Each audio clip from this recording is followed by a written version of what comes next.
नमो नमः प्रवाचिका अहंदया जोशी अत्र समेषां स्वागतम्। एषा कथा परमहंस योगानंद पुस्तकात उद्धृता अस्ति। कथायाः नाम अस्ति लाहिरी महाशयांचे अवतार सदृश जीवन। अस्तु तर्हि आरंभं कुर्मः। ह्याप्रमाणे सात्विकतेची बूज राखणे हा आपला धर्म आहे।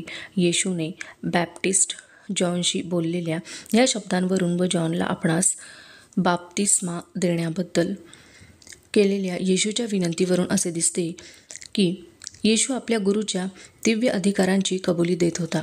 बायबलचा पौर्वात्य दृष्टिकोनातून आणि भाविकपणे अभ्यास केल्यावर आणि अंतस्फूर्तीच्या दृष्टीने जे ज्ञान प्राप्त झाले त्यावरून माझी खात्री झालेली आहे की बॅप्टिस्ट जॉन हा येशू ख्रिस्ताच्या पूर्वजन्मीचा गुरु होता।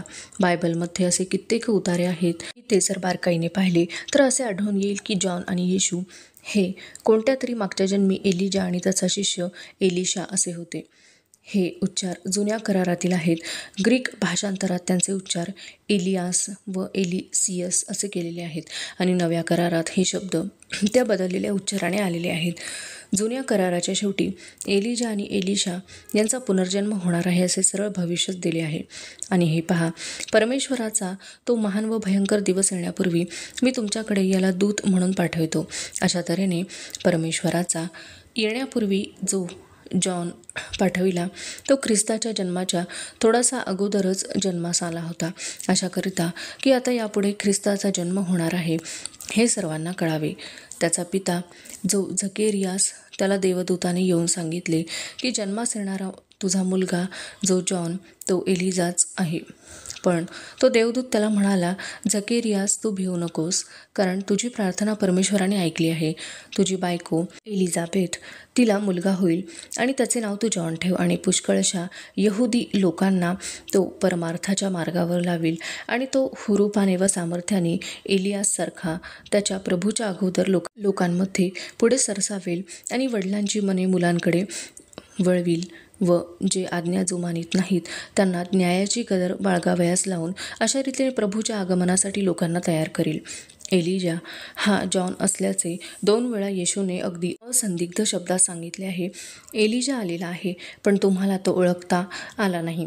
तेव्हा शिष्यांना समजून आले की तो त्यांना बॅप्टिस्ट जॉनबद्दलच सांगत होता। पुन्हा येशू म्हणतो की सर्व प्रेषितांनी आणि शास्त्रांनी पण जॉन संबंधी असेच भविष्य वर्तविले आहे आणि हे भविष्य कथन स्वीकारले तर जो एलिजा येणार आहे तो हाच आहे हे तुम्हाला समजून येईल।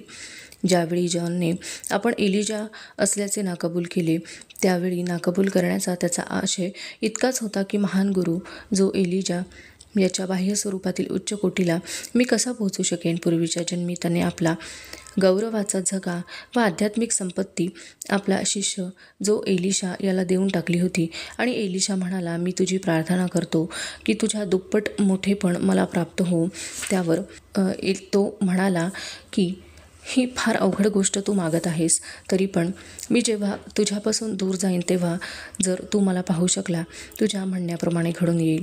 आणि मग त्याने एलिजाचा झगा जो खाली पडला होता तो आपल्या अंगावर धारण केला। ह्या दोन्ही व्यक्ती ह्या नवीन जन्मात उलटसुलट होऊन आल्या, कारण की एलिशा येशू यास आता संपूर्ण दिव्य स्वरूप प्राप्त झालेले असल्याने त्याला बोध करण्याकरता एलिजा जॉनसारख्या गुरुची तादृश जरुरी राहिली नव्हती।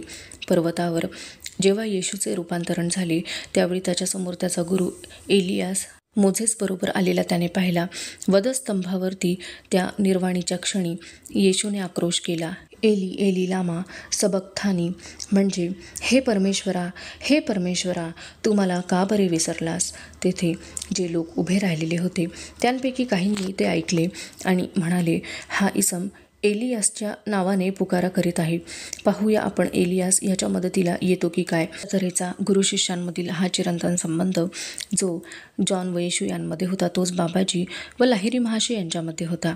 आपल्या शिष्याचे पूर्वीचे जे 2 जन्म होऊन गेले तो काळ जाई तोपर्यंत अमर गुरुदेव सहृदयपणे व्याकुळतापूर्वक आपल्या शिष्याची प्रतीक्षा करीत होते।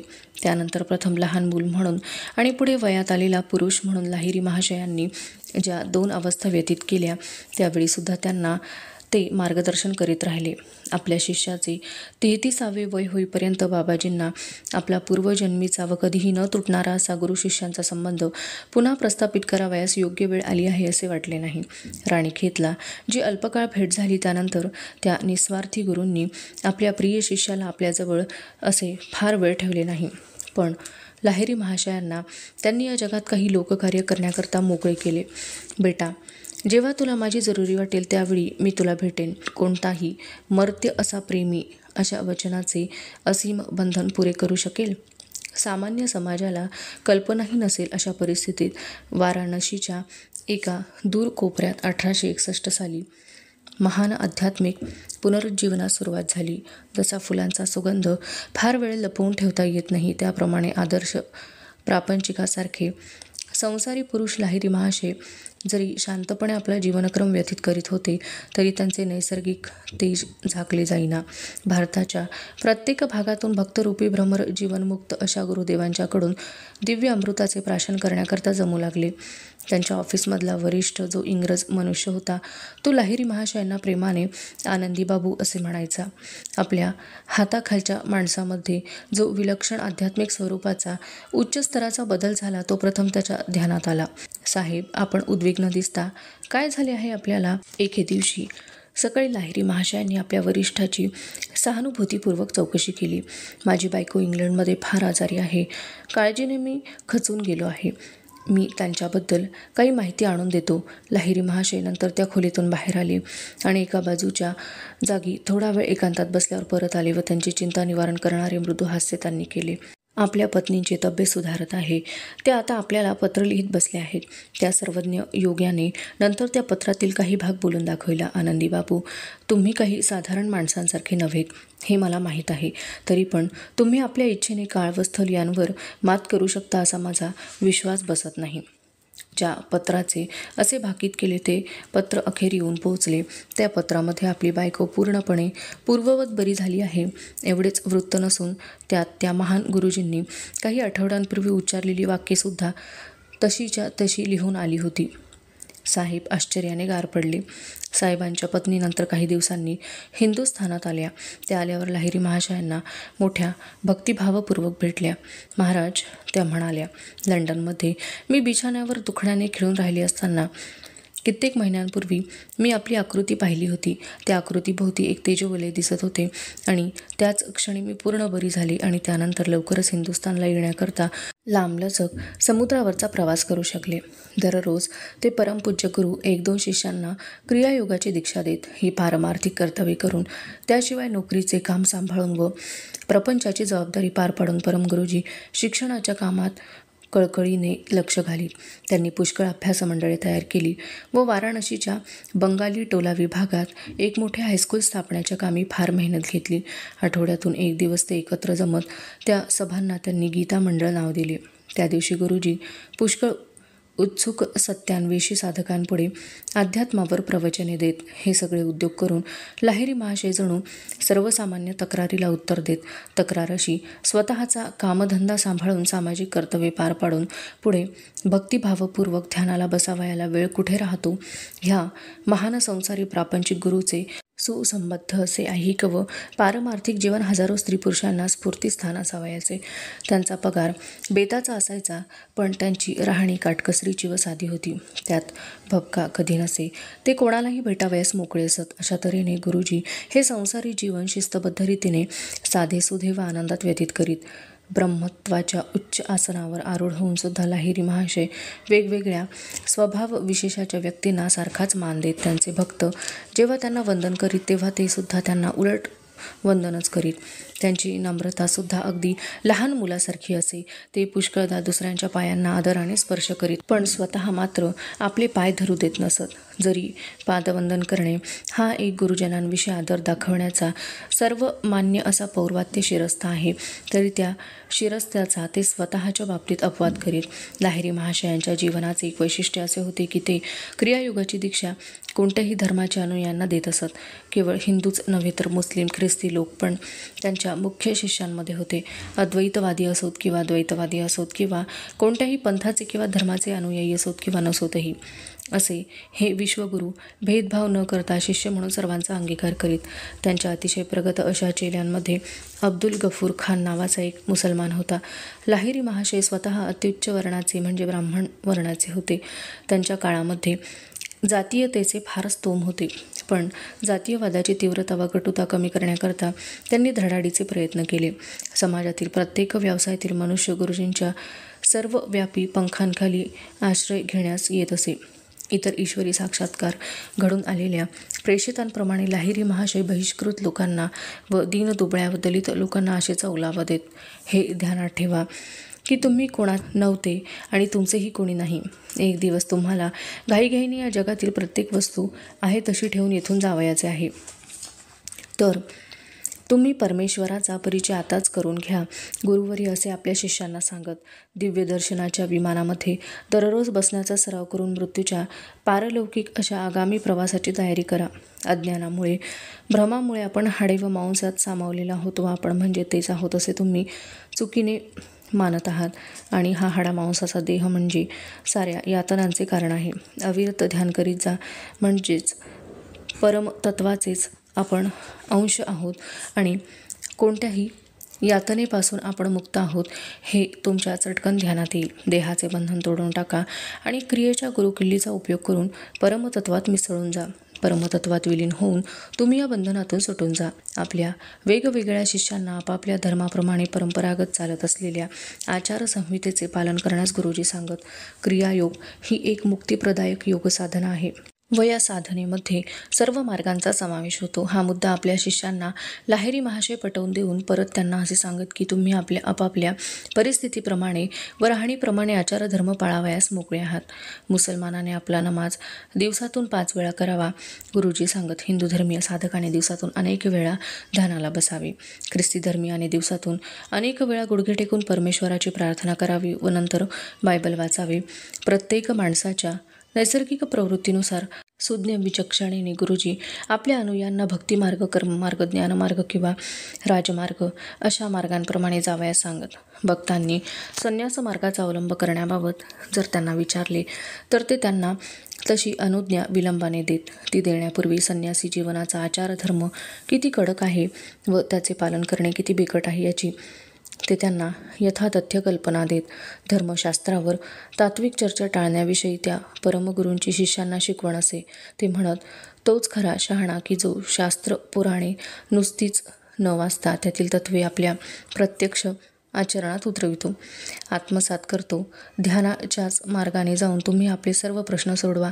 निष्कारण धार्मिक वादविवादात पडण्याऐवजी तुम्ही ईश्वराशी प्रत्यक्ष एकत्व साधण्याबाबत निष्ठेने प्रयत्न करीत राहा. पंथवादाची केवळ कर्मकांडाची घाण आपल्या मनातून काढून टाका. सरळ आत्मसाक्षात्काररूपी आरोग्यप्रद असा जलप्रवाह तुमच्यामध्ये येऊ द्या. आंतरिक दिव्य मार्गदर्शनाशी प्रामाणिकपणे एकनिष्ठ व्हा. तो दिव्यनाद तुमच्या जीवनातील प्रत्येक पेच प्रसंग सोडवून देईल. कुठल्या तरी भानगडीत पडून त्यात घडून जाण्याकरता माणसाची बुद्धी चांगली चालते, त्या भानगडींना अंत नाही. पण हे ध्यानात ठेवा की अनंत अमर असा जो सहाय्याचा, दयालुत्वाचा परमेश्वरी ठेवा आहे तोही तितकाच अमर्याद आहे. गुरुजींच्या सर्व व्यापकतेचा प्रत्येकदा त्यांच्या शिष्यांना असाच अकस्मात आला. तो प्रसंग असा. एक दिवस गुरुजींच्या शिष्यांच्या समोर भगवद्गीतेवर प्रवचन चालू होते. त्यावेळी कूटस्थ चैतन्य अथवा स्पंदनात्मक सृष्टीमध्ये व्यापून राहिलेला ख्रिस्त चेतनेचा भाव या शब्दाचा अर्थ ते स्पष्ट करून सांगत होते. तेव्हा एकदम लाहिरी महाशय दचकून ओरडले, जपानच्या किनाऱ्यावर बाजूला थोड्या अंतरावर अनेक आत्म्यांच्या रूपाने मी बुडून जात आहे. दुसऱ्या दिवशी सकाळी त्यांच्या शिष्यांनी वर्तमानपत्रात हकीकत वाचली की जपानच्या नजीक समुद्रामध्ये काल रात्री एक जहाज समुद्रात बुडाले व त्यावरील अनेक उतारू मृत्युमुखी पडले. लाहिरी महाशयांच्या पुष्कळ दूर अंतरावरच्या शिष्यांना त्यांच्या ह्या सर्व व्यापक अस्तित्वाचा अनुभव होता. जे नित्य नेमाने क्रिया करतात त्यांच्या सान्निध्यात मी सदैव असतो. जे शिष्य त्यांच्यापाशी राहू शकत नसत त्यांचे समाधान ते अशा शब्दांनी करीत, सदैव वृद्धिंगत होत जाणाऱ्या तुमच्या आत्मदर्शनाने मी तुम्हाला दिव्यधामापर्यंत पोहोचवण्याच्या कामी मदत करत जाईन. परमगुरूंचे एक आज हयात असलेले शिष्य श्री भूपेंद्रनाथ सन्याल. असा अनुभव सांगतात की लहान असताना त्यांना गुरुजींना भेटावयास वाराणसीत जाता येत नसे. तेव्हा ते आपल्याला आध्यात्मिक ज्ञान देण्याबाबत त्यांची नुसती मनातल्या मनात प्रार्थना करीत. लाहिरी महाशय भूपेंद्रांच्या स्वप्नात आले आणि त्यांना दीक्षा दिली. त्यानंतर हा मुलगा वाराणसीला गेला व दीक्षा द्या म्हणून त्याने गुरुजींना सांगितले. त्यावर लाहिरी महाशयांनी उत्तर दिले, काय, मी तर तुला स्वप्नातच अगोदर दीक्षा देऊन टाकली आहे. जर एखाद्या शिष्याने आपल्या प्रपंचाच्या कर्तव्याकडे दुर्लक्ष केले तर गुरुजी त्याच्या वागण्यात सुधारणा घडवून आणीत व त्यास शिस्त लावीत. शिष्यांच्या चुकांबद्दल स्पष्ट बोलायचा जरी त्यांना प्रसंग आला तरी लाहिरी महाशयांचे शब्द सौम्य असत व ते ऐकून शिष्यांना बरे वाटत असे. श्री युक्तेश्वरांनी मला एकदा सांगितले आणि पुढे ते म्हणाले, गुरुजींच्या तारेच्या कुंपणातून कोणी शिष्य कधी बाहेर पळून गेला नाही. मला हसू आवरेना. श्री युक्तेश्वरांना मी खात्रीपूर्वक असे सांगितले की त्यांचे शब्द कडक असोत की नसोत, माझ्या कानाला ते गोड संगीतासारखे वाटत. लाहिरी महाशयांनी फार विचार करून क्रिया साधनेचे एकाहून प्रगत असा दुसरा असे 4 टप्पे केले. पहिल्या टप्प्याच्या साधनेने शिष्याने काही एक निश्चित आध्यात्मिक प्रगती करून दाखवली तरच ते त्याला वरच्या 3 टप्प्यांच्या दीक्षा देत. एक चेला होता. त्याला असे मनातून खात्रीपूर्वक वाटे की गुरुजींनी आपली योग्यता बरोबर ओळखली नाही. तेव्हा त्याने आपला असंतोष एके दिवशी गुरुजींच्याकडे प्रगट केला. तो म्हणाला, गुरुजी, दुसरी दीक्षा मिळण्याकरता मी खरोखरच पात्र आहे. आणि नेमक्या त्याच वेळी दरवाजा उघडून एक गरीब असा शिष्य आत आला. त्याचे नाव वृंदा भगत. तो वाराणसीमध्ये पोस्टमनचे काम करीत असे. वृंदा, माझ्याजवळ येथे जरा बैस बरे, असे म्हणून ते परमगुरू त्याच्याकडे ममतेने पाहून हसले. सांग पाहू मला, दुसरी दीक्षा घ्यायला तुझी तयारी झाली आहे काय? पोस्टमनने हात जोडून नम्र विनंती केली. त्याला भीतीच वाटली आणि तो म्हणाला, गुरुदेव, आता नवीन काही दीक्षा मला नको. ही उच्च अशी तंत्रविद्या मला कशी आत्मसात करता येईल? मी आज फक्त येथे आपला आशीर्वाद मागायला आलो आहे, कारण क्रियेच्या पहिल्याच श्रेणीच्या अभ्यासाने मी इतका मस्त झालो की माझ्या हातून पत्रेसुद्धा नीट वाटली जात नाहीत. वृंदा अगोदरच चैतन्य सागरामध्ये पोहत आहे. लाहिरी महाशयांचे हे शब्द ऐकून पहिल्या शिष्याने शरमेने मान खाली घातली.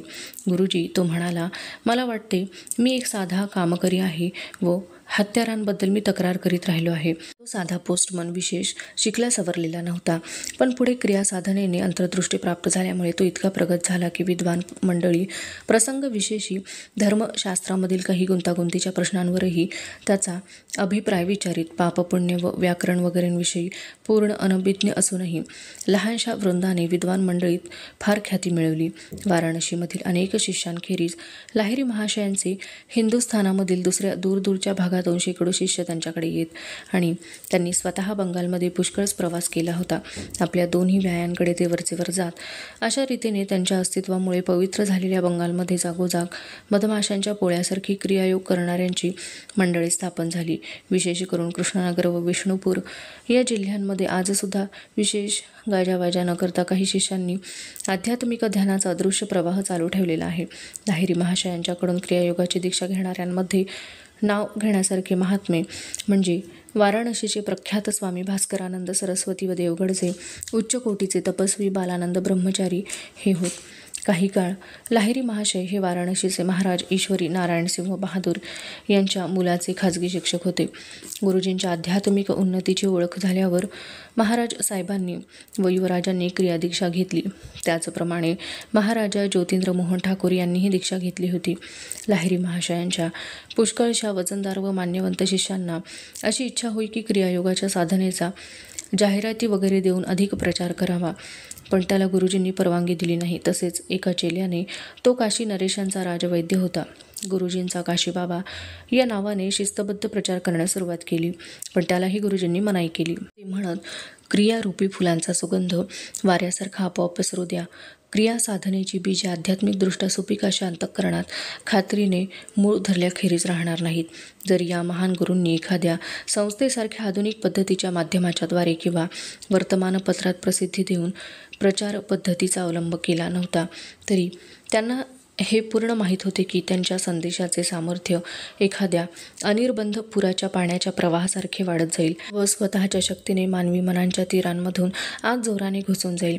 शिष्यांच्या मनाचे परिवर्तन व शुद्धीकरण झाले म्हणजे क्रियायोगाचे अमर असे ज्वलंत स्वरूप कायमचे टिकेल अशी साधी पण स्पष्ट खात्री पटण्यासारखी होती.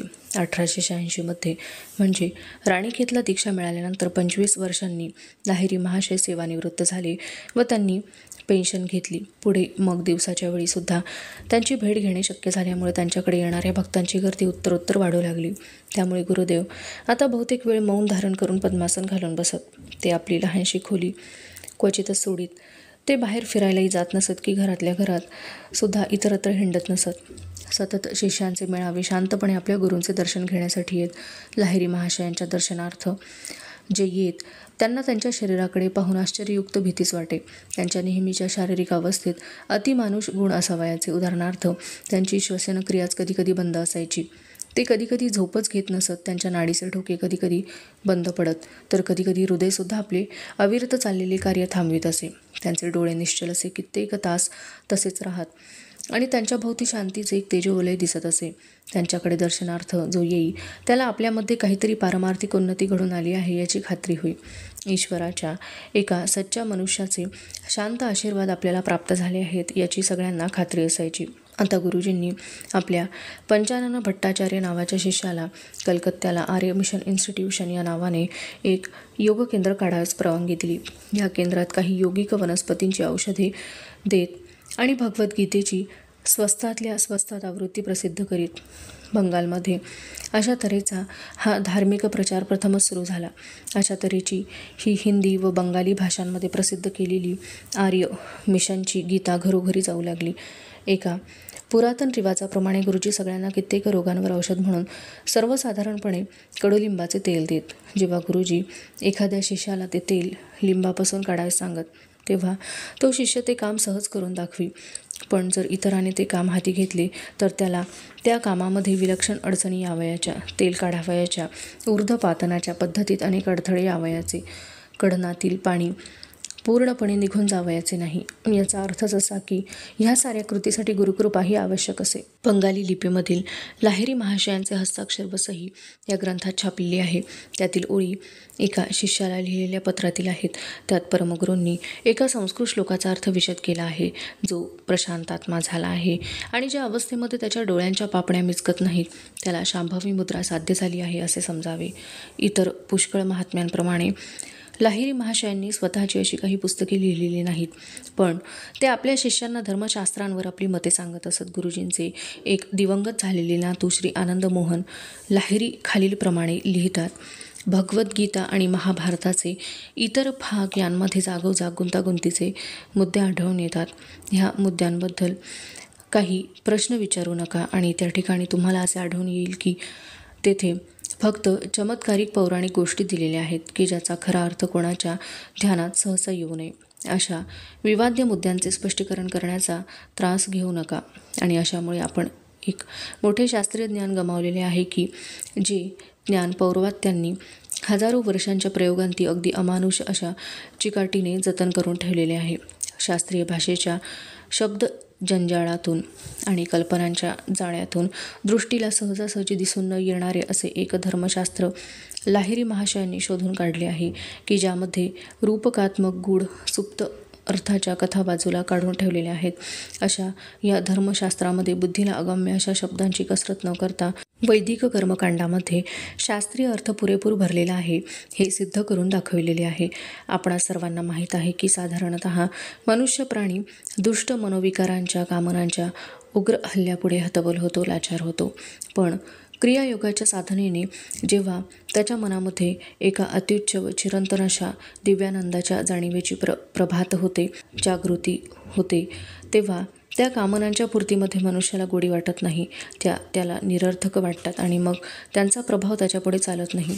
क्रियायोगाच्या साधनेमध्ये तुम्ही काही गोष्टींचा त्याग करता, खालच्या दर्जाचे मनोविकार नाहीचे करता, पण त्याचबरोबर तुम्ही एक नवीन गोष्ट ग्रहण करता, ती म्हणजे परम सुखानंद, आणि ती ग्रहण करीत असल्याचे तुम्ही आग्रहपूर्वक सांगता. अशा तऱ्हेच्या प्रत्यक्ष अनुभवाच्या योग साधनेखेरीज नुसते नकारात्मक निर्देश देणारे नीतिवचन आपल्याला काही एक उपयोगाचे नाही. सर्व दृश्यमान घटनांच्या मागे एका महान शक्तीचे अनंत तत्व दडून राहिलेले असते. आपल्यामध्ये ऐहिक गोष्टींबद्दल जी उतावीळ चालू असते, त्यामुळे आपल्यामधील आध्यात्मिक जिज्ञासा व उत्कंठा मारली जाते. आधुनिक भौतिकशास्त्रे आपल्याला निसर्गाच्या शक्तीचा कसा उपयोग करून घ्यावा हे फक्त शिकवितात, पण त्यामुळे ह्या नामरूपात्मक सृष्टीमागील जे महान जीवन आहे त्याचे आपल्याला काहीच आकलन करता येत नाही. निसर्गाशी आपला फार परिचय झाल्याने निसर्गाच्या अंतिम रहस्याबद्दल आपल्या मनामध्ये एक प्रकारचा तिटकारा उत्पन्न झाला आहे. निसर्गाशी आपण करीत असलेला व्यवहार हा अगदी धंदेवाईक स्वरूपाचा आहे. आपण जणू काय निसर्गाला छेडतो अशा करता की निसर्गाने आपली चाकरी करावी. अशा तऱ्हेच्या नवीन नवीन युक्त्या काढून आपण निसर्गाला डिवचतो. निसर्गाच्या शक्तीचा आपण उपयोग करून घेतो, पण ती शक्ती कोठून येते ह्याचा आपल्याला पत्ता नसतो. विज्ञानाच्या दृष्टीने आपला निसर्गाशी संबंध म्हणजे एक उद्धट मालक व त्याचा नोकर अशांसारखा आहे, किंवा तत्त्वज्ञानाच्या भाषेत सांगावयाचे म्हणजे निसर्गाला आपण साक्षीदाराच्या पिंजऱ्यामध्ये कैदी म्हणून उभे करतो. त्याची आपण उलट तपासणी घेतो, त्याला आपण आव्हान देतो, आणि निसर्ग जो पुरावा देतो त्याचे मूल्यमापन आपण बारकाईने मानवी तराजूने करतो. आणि हा आपला तराजू सुप्त अशा मूल्यमापनाकरता अगदी निरुपयोगी ठरतो. उलट पक्षी ज्यावेळी आत्मा परमतत्वाशी एकरूप झालेला असतो, त्यावेळी निसर्ग आपोआप मनुष्याने दिलेल्या आज्ञा अगदी निमूटपणे पाळतो. आणि अशा तऱ्हेची निसर्गावरची ही विनासायास गाजवलेली हुकमत अल्पसमजुतीच्या भोगवाद्यास चमत्कारासारखी आढळते. योग ही काही गूढ साधना नाही. याचे उत्तम उदाहरण लाहिरी महाशयांच्या जीवनक्रमामुळे जगापुढे ठेवले गेले. भौतिकशास्त्रांच्या जडवादास बाजस सारून निसर्गाशी आपला खरा संबंध काय आहे हे समजून घेणे, सर्व सृष्ट घटनांविषयी मग त्या दैनंदिन घडणाऱ्या असोत की गूढ असोत आध्यात्मिक आदरबुद्धी मनात बाळगणे, ह्या गोष्टी मनुष्याला क्रियायोगाच्या साधनेने शक्य होतात. आपण हे लक्षात ठेवले पाहिजे की 1000 वर्षांपूर्वी जी गोष्ट चमत्कारासारखी वाटत असे ती आज तशी वाटत नाही, व आज ती चमत्कारासारखी वाटते ती आणखी 100 वर्षांनी सरळ तर्कबुद्धीला पटेल अशा तऱ्हेने समजू शकेल. क्रियायोगाचा नियम हा शाश्वत आहे. गणितशास्त्रासारखा तो खरा आहे. बेरीज वजाबाकींच्या साध्यासुध्या नियमांसारखा तो खरा आहे. क्रियायोगाच्या नियमाचा नाश कधीही होणारा नाही. गणिताची सारी पुस्तके जरी जाळून टाकली तरी तर्कबुद्धीने चालणारा मनुष्य ती सगळी सत्ये पुनः शोधून काढेल.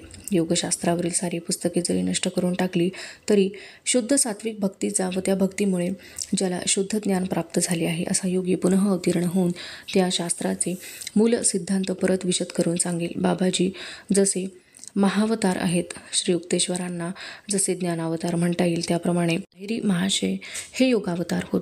गुणवत्ता व संख्याधिक्य दोन्ही दृष्टीने गुरुजींनी समाजाचा आध्यात्मिक दर्जावरती नेला. आपल्या निकटवर्ती शिष्यांना ख्रिस्ताच्या योग्यतेप्रत नेण्याच्या सामर्थ्याच्या बाबतीत व बहुजन समाजामध्ये सत्याचा प्रसार करण्याच्या बाबतीत लाहिरी महाशयांची जगाच्या उपकारकर्त्यात गणना होती. क्रिया साधनेच्या बाबतीमध्ये त्यांनी जी एक निश्चित पद्धत सांगितली व तिचा अवलंब करावा म्हणून व्यावहारिकदृष्ट्या जोर दिला, यातच प्रेषित म्हणून त्यांचे अद्वितीयत्व सिद्ध होते.